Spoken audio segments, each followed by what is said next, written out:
The new moon had just passed, and the only sign of her presence was a thin crescent as she moved into her waxing cycle. I gazed up at the sliver of light as I waited beside the massive maple tree in the park.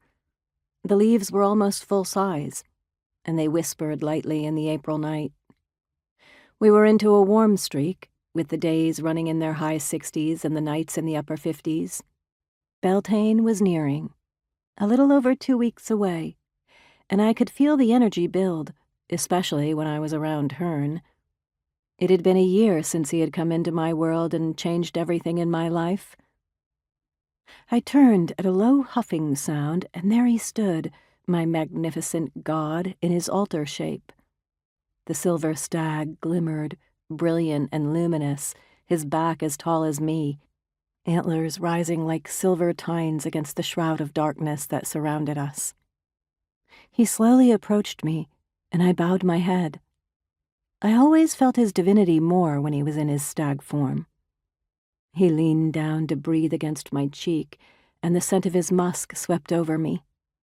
I threw my arms around his neck, gazing into those slow eyes, and pressed my face against his throat. "I love you," I whispered. "I cannot believe how much I've come to love you." He gently stepped away from me, kneeling onto his front knees. I swung up onto his back and leaned forward, bracing myself with my hands on either side of his neck. He stood, waiting for me to give him the signal. When I was properly situated, I said, "I'm ready," and we were off, racing through the woods under the pale moonlight. Herne wove through the trees toward a ravine, and down we went, through the undergrowth, a blur of movement. In his silver stag form, Herne could move faster than any normal stag or elk. This was his domain.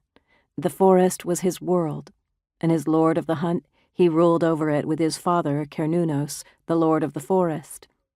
Together they embodied the woodlands of the world, and their presence was within every leaf of every tree, every animal that called the forest home. They embodied the wild, and ran with the wild hunt.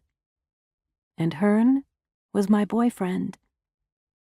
That last thought made me laugh. It seemed so mortal. But the gods shared a number of traits with mortals, with the fae, with the humans, and shifters alike.